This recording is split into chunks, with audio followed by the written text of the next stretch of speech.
Hello hello, জানি ব্লগটা আসতে অনেকটা দেরি হয়ে গেল। কাশ্মীরাতে কেমন কার্তিক পুজো হয় সেটাই আজ তোমাদের সাথে শেয়ার করব।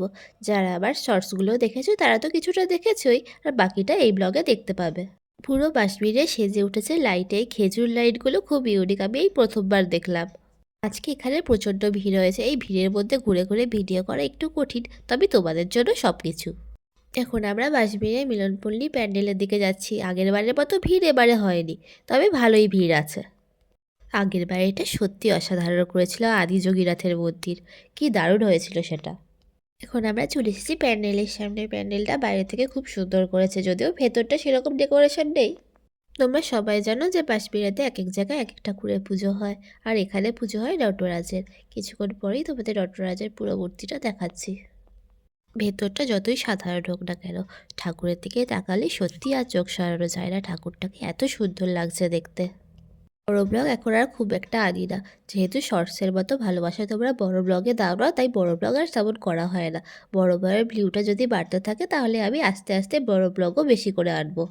প্যান্ডেলের পাশেই মেলা বসেছে, তাই চলে এলাম একটুখানি মেলা ঘুরতে। মেলা ঘুরে নিয়ে আবার চললাম পরের প্যান্ডেলের দিকে। তোমাদের যদি এই ভিডিওটা ভালো লাগে তবে অবশ্যই একটা লাইক করে দিও, আর অবশ্যই কমেন্ট করে জানিও যে ভিডিওটা তোমাদের কেমন লাগলো। যেখানেই ঠাকুর দেখতে যাই না কেন একটা লেজার লাইট দেওয়া প্যান্ডেল তো থাকবেই, আর এখানে এটা হচ্ছে সেটা। এখানে যেহেতু লাইন দিতে হয়েছে তাই বাইরে দাঁড়িয়ে কয়েকটা ফটোও তুলে নিলাম। আর আস্তে আস্তে চলে এলাম আমার প্রিয় ঠাকুরের সামনে। হ্যাঁ, রাধাকৃষ্ণ হচ্ছে আমার প্রিয় ঠাকুর। রাস্তা দিয়ে যাওয়ার সময় অনেক ছোট ছোট প্যান্ডেল চোখে পড়েছে, তবে সেগুলো আর ভিডিও করিনি, বড়গুলোই ভিডিও করে তোমাদের দেখাচ্ছি। সত্যি এই ভিড়ের মধ্যে ঠাকুর দেখাটা খুবই কষ্টকর। কতক্ষণ ঘুরে ঘুরে মাত্র দুটো প্যান্ডেল দেখলাম, তাই না? এই তো সবই শুরু, এখন আরও অনেক প্যান্ডেল আসছে সামনে, সেগুলো চলো তোমাদের দেখাই। বাঁশবেড়িয়ার সব থেকে সুন্দর প্যান্ডেল এবারে করেছে কাটাপুকুরে, চলো ওখানেই যাই।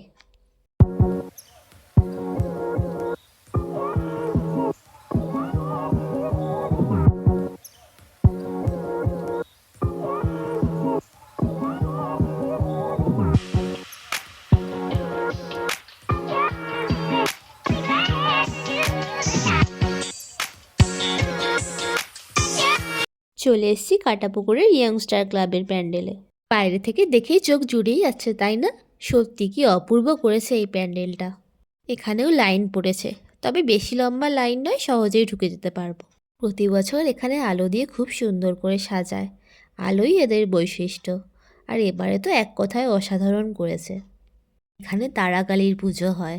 আর তোমরা জানো, এই যে ঠাকুরটা, এটা সেই কালী পুজো থেকে কার্তিক পুজো অবধি থাকে। তখন অবশ্য এত বড় প্যান্ডেল থাকে না, ছোটোখাটো করেই করা থাকে, তারপর প্যান্ডেলটা আস্তে আস্তে বড় করে। চলো প্যান্ডেলটা এক ঝলক তোমাদের দেখিয়ে দিই। আর আমিও ভবিষ্যতে যখন ভিডিওটা দেখব তখন যেন এই সুন্দর মুহূর্তের কথা মনে করতে পারি। কার্তিক পুজো আর কার্তিক ঠাকুর না দেখলে হয়, তাই এবার চলে এলাম কার্তিক ঠাকুরের প্যান্ডেলে। এবার এই প্যান্ডেলটা দেখো তো, তাড়াতাড়ি করে সব তো দেখাতে হবে, নাহলে এত ছোট ভিডিও কি করে কমপ্লিট হবে সব। আমার পছন্দের প্যান্ডেলগুলোর মধ্যে এটাও একটা। তবে এখানে একটা ঘটনা বলি, শোনো। আমি যখন ভিডিও করে যাচ্ছিলাম দেখছি ভিডিওর সুইচই অন করিনি, তারপর আবার ফেরার সময় ভিডিওটা করলাম। আমি দিনের বেলায় ঠাকুর দেখা খুব একটা পছন্দ করি না, এই সুন্দর আলোগুলো যে দেখা যায় না, আলো দেখতে আমার ভীষণ ভালো লাগে।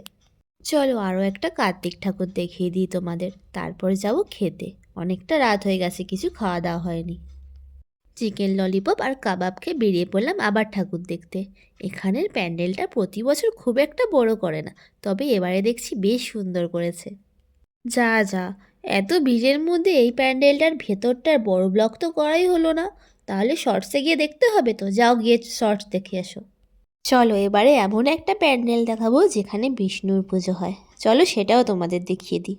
ঠাকুর দেখতে আসার আগে থেকে এই প্যান্ডেলটা আমি দেখতে পাচ্ছিলাম, এই লাইটিংটা বেশ মনে ধরেছিল আমার, তাই জন্য এসেও এখানের ভিডিওটা করেই ফেললাম। ছোটোখাটোর মধ্যে সুন্দর প্যান্ডেল অনেক আছে, তার মধ্যে এইটা একটা দেখে নাও, এটা বেশ সুন্দর করেছে। আর থিমটা আমাদের তিলোত্তমাকে নিয়ে, পজ করলেই দেখতে পারবে তোমরা। জাস্ট ওয়াও, চোখটা জুড়িয়ে গেল তাই না? আমারও জুড়িয়ে গেছিলো যখন আমি দেখেছিলাম নিজের চোখে। চলো ভেতরে যাওয়া যাক, ঠাকুরটা কেমন করেছে সেটাও তো দেখতে হবে নাকি। তার আগে এক ঝলক প্যান্ডেলের ভেতরটাও দেখিয়ে দিই। এখানেও বিষ্ণুর পুজো হয়, ঠাকুরটাও সত্যি খুব সুন্দর করেছে। এবার তোমাদের দেখাবো সতীর দেহত্যাগের একটা মূর্তি, কত উঁচু ঠাকুরটা তাই না? আজকের মতো তাহলে এইটুকুই, বাই বাই।